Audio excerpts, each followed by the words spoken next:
Episode number 8. I apologize, I missed yesterday. I had a conference I was at, and my brother and I put a conference on once a year. Just happened to be yesterday, so I had intentions of doing this last night, but the sun went down on me. There just wasn't enough hours in the day yesterday. Alright, we have the elk out here. We are at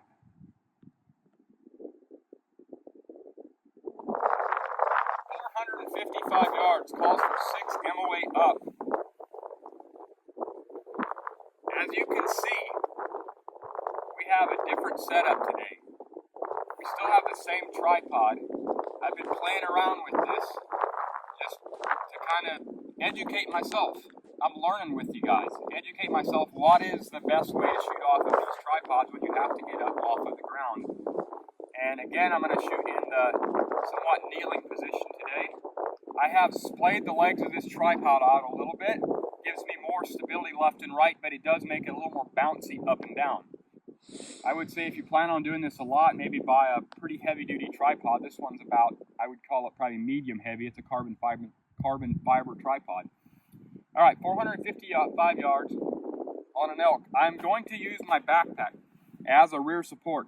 Most of the time I have this pack with me, especially if I'm hunting the west. I have this pack with me. It has a steel frame inside of it, so it's incredibly solid. So I'm going to lay up at the front, and I'm going to give myself a little rear rest. I'm turning the bag part of this bag towards me so I can really lean into it and lay against it. And I feel like it's going to help us today to make this shot and to kill this elk. But we're about to find out. We're about to find out. Hey, I do want to give a shout out and a very sincere thank you from way down deep here somewhere for all you guys who purchased the bottle rest. I had this idea 2 years ago. It took me quite a while to develop it, about 4 different prototypes, but we finally got it, and now, thanks to you guys, we're shipping them literally from Florida to Alaska, and it's pretty crazy to see, to take an idea, just an average guy take an idea, and now see other people wanting the product. So thank you sincerely for your support. I do appreciate it.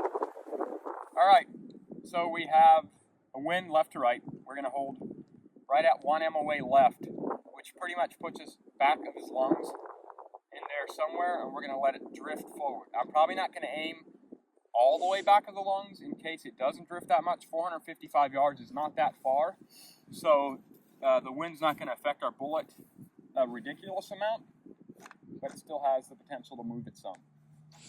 So at 455 yards, for those guys that might not completely understand the MOA system, that is approximately what I'm holding. I'm telling you I'm holding 1 MOA. That's going to be approximately 5 inches for drift.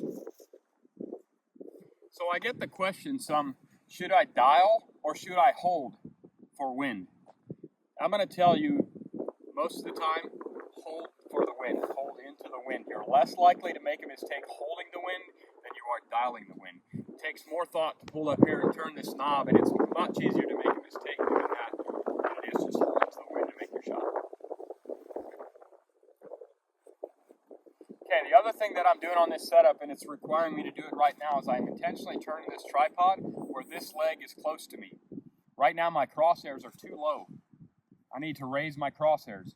So I can pull up here. With this, it's just a twist style. I can just twist it, turn it, and now I've just raised that leg, put me a little bit closer and to speed up the process.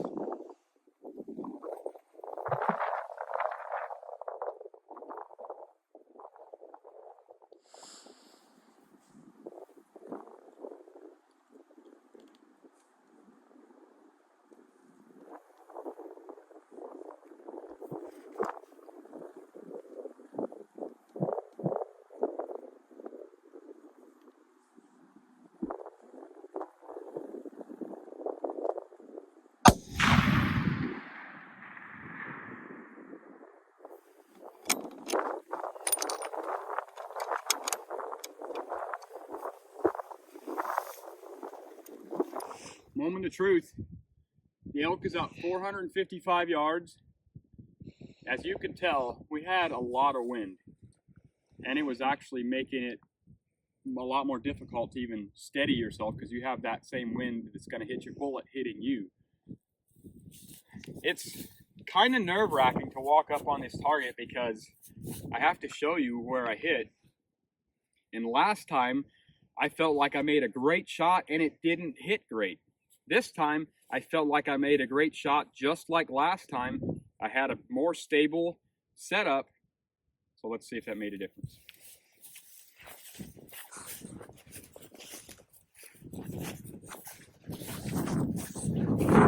Oh, yeah! Look at this! Oh, that feels so nice. That feels so nice. After that last time, it's a little bit of a comeback. That gives you so much confidence. Absolutely double lung here. I told you that I felt like I probably broke a little bit forward. I felt like I probably broke somewhere in here. So I knew my vertical was right there. I was intending to maybe try to break about right here, and I would say I broke about right there. So we drifted a couple inches, not too much, and killed an elk at 455 yards off of a tripod and a backpack. That feels real nice. That feels real nice. All right.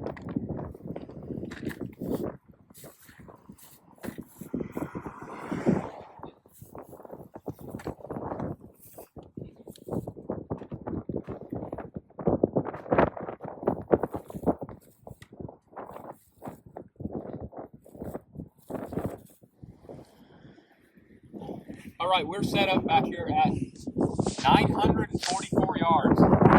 We've taken the range, and he has dialed up 21.8 MOA with a 7 PRC shooting a 175 ELDX bullet. I was going to mention this again a little bit ago, and I forgot. For you guys who have got the bottle rest, a little tip. If you put a piece of tactical tape on the bottom side of your stock, it bites into that texture really well. It doesn't even need to be tactical tape. Any kind of tape that's soft would work. I assume, I've not done it, but I assume electrical tape would work. So any kind of tape, it works fine without it, but anything to soften up the bottom of that stock really bites into that bottle rest, into the texture that's in that rest, and it just sits there really solid. So I want to mention that for you guys who might have missed that in the earlier video. All right, 944 yards. The little man behind the camera thinks he can make the shot, and we're about to find out. We have wind. It is actually very gusty. We have wind coming straight at us. We have wind coming from the left to the right, and then sometimes from the right to the left. This very distance, with this wind being as inconsistent as it is right now, thanks for helping me out with the words there. Yep. Might not be that ethical of a shot in the real world. So this is bonus. This is for fun. And the young man's going to try to pull it off. Let's see if he can get it done.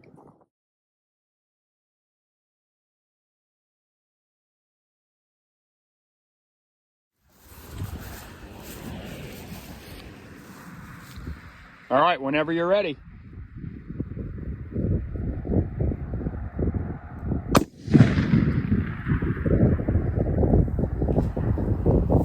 Felt perfect. You think you got him? I think I got it. It felt money. Are you scared to go show the people where you hit? In a way, yeah, but the only way I didn't get it is if we read the window. All right. Because it felt perfect. Let's go see. Oh, right there. Hold it. Oh, yes. Perfect. I mean, right, you couldn't, that was right in the center of the lungs. I broke perfectly for where I was aiming. Perfectly. I'm very happy with that. All right, what a shot.